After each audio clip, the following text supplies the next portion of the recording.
Hey guys! Bored of those vocab lists? Me too.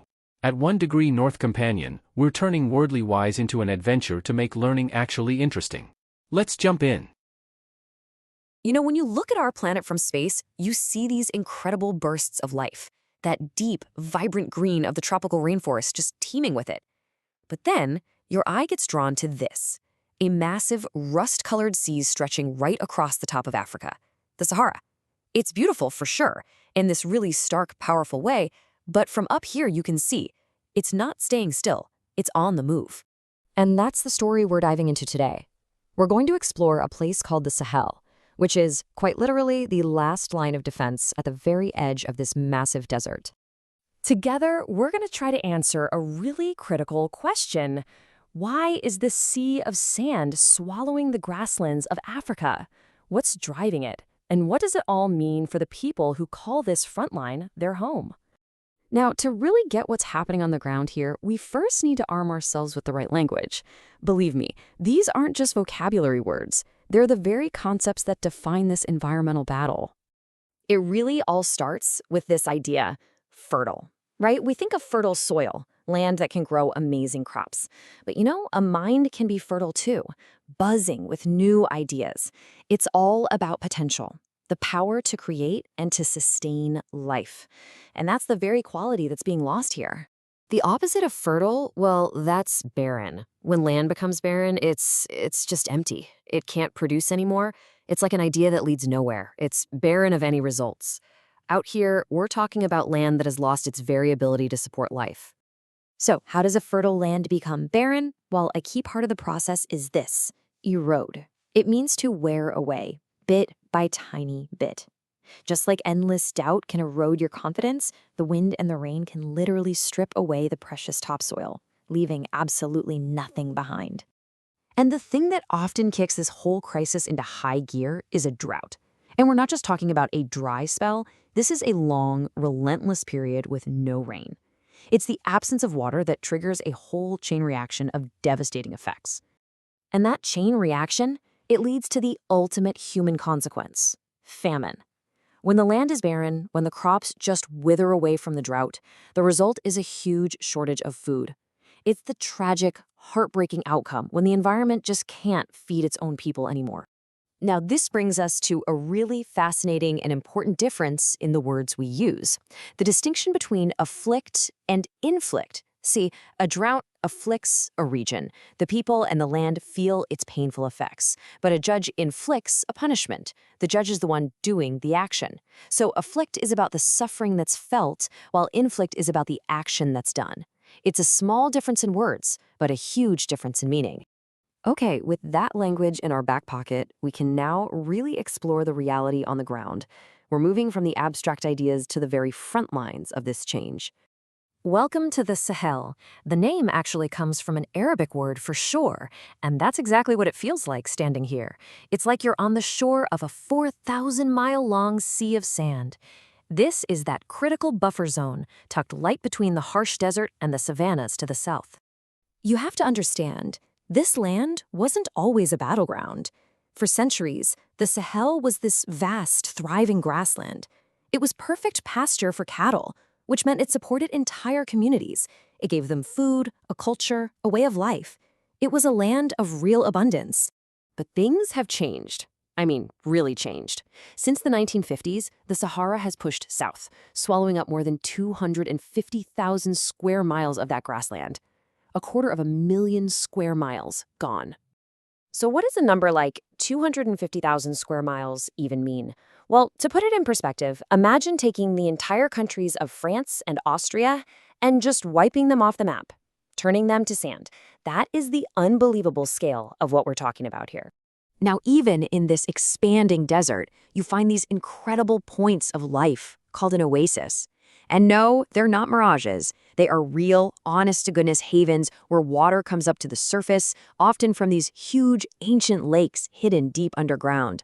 They are literally islands of green in a sea of sand. And that's what's so crucial to remember. When the land changes on a scale this massive, it's not just some abstract environmental story. It's a human story. And lives are shattered. This This is just a glimpse of life in the Sahel today. For millions of people, every single day is a struggle to survive in a landscape that's becoming more and more hostile. So you might ask, how did it get this bad? Well, it's a kind of crisis cascade. It starts when long droughts afflict the region, and all the grass withers and dies. So then people have to cut down the few remaining trees for firewood, for cooking and warmth. But without those tree roots to anchor the soil, the unprotected topsoil is just blown away by the wind and washed away by the rain. It's gone.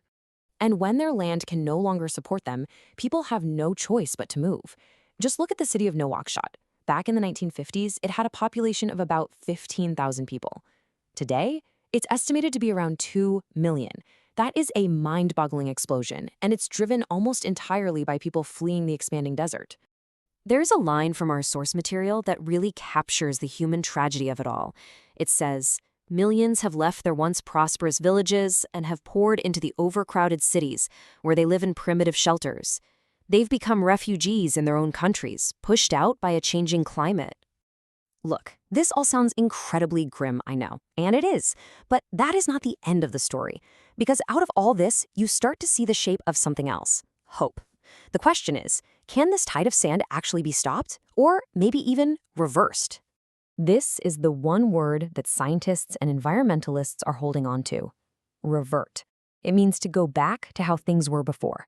So the big question, the billion-dollar question, is, can this barren desert land ever revert to the fertile grassland it once was?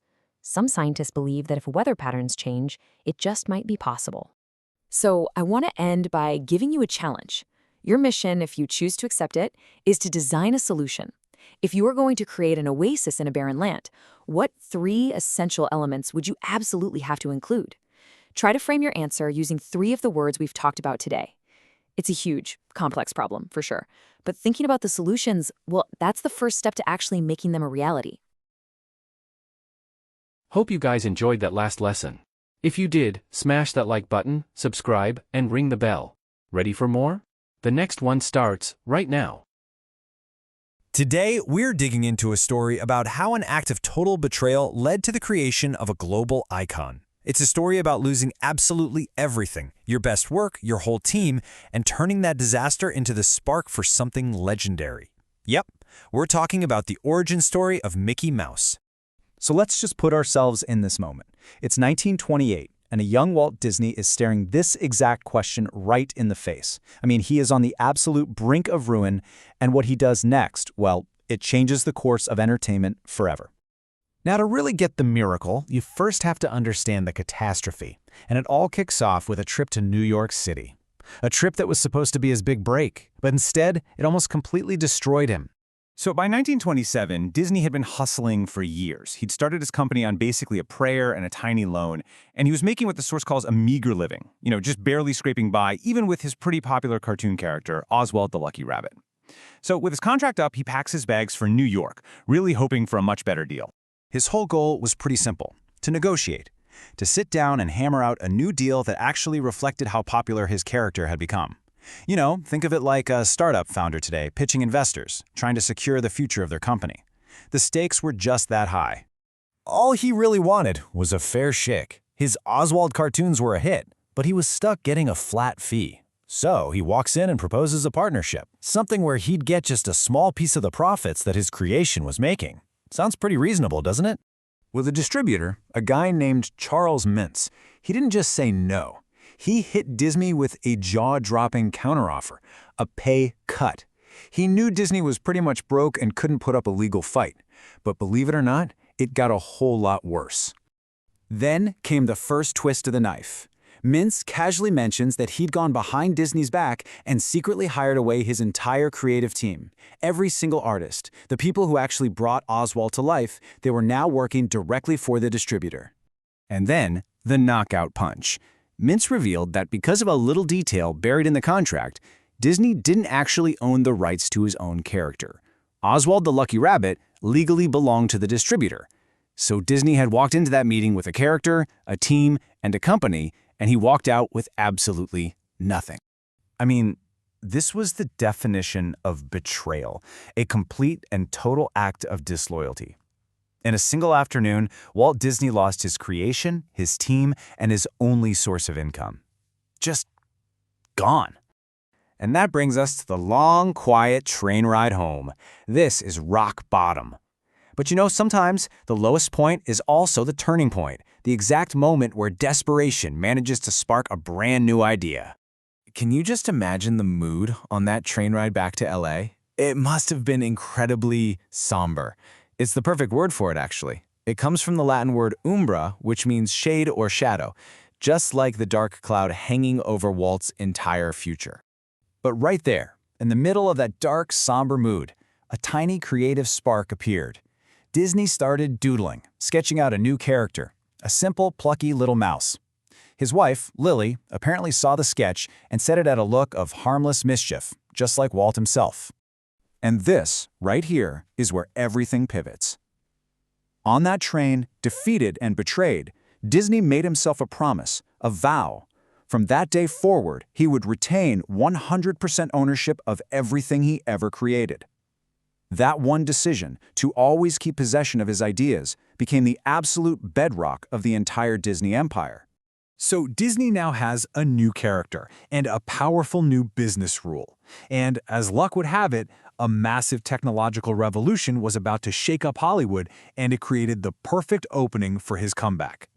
The arrival of sound in movies was a complete game changer. I mean, almost overnight, silent films became obsolete, totally out of date. The whole industry was thrown into chaos, scrambling to figure out this new tech. And in that chaos, there was this huge opportunity for anyone bold enough to jump in first. And you better believe Walt Disney jumped. For his third Mickey Mouse cartoon, called Steamboat Willie, he went all in, creating one of the very first cartoons with a fully synchronized soundtrack. And get this, who provided Mickey's iconic, high-pitched voice? Walt Disney himself. The result? An absolute sensation.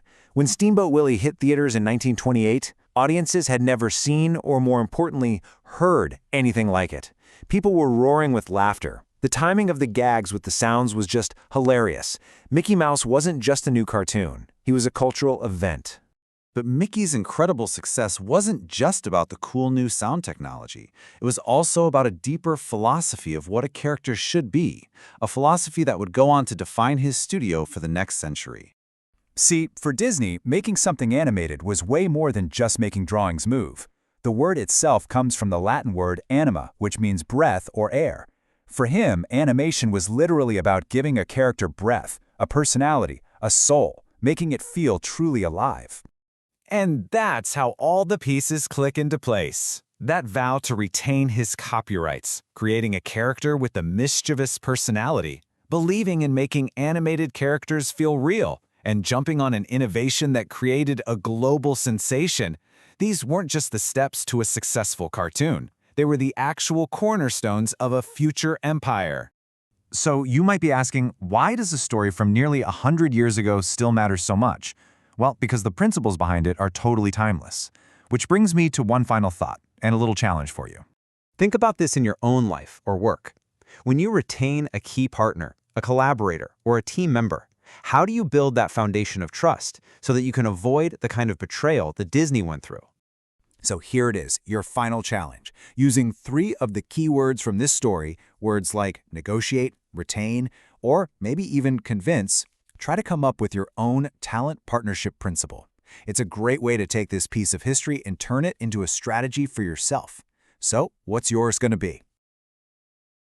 Thanks so much for watching. Hope you enjoyed today's show. If you did, hit that like button, subscribe, and ring the bell so you never miss an update. I'll see you in the next one.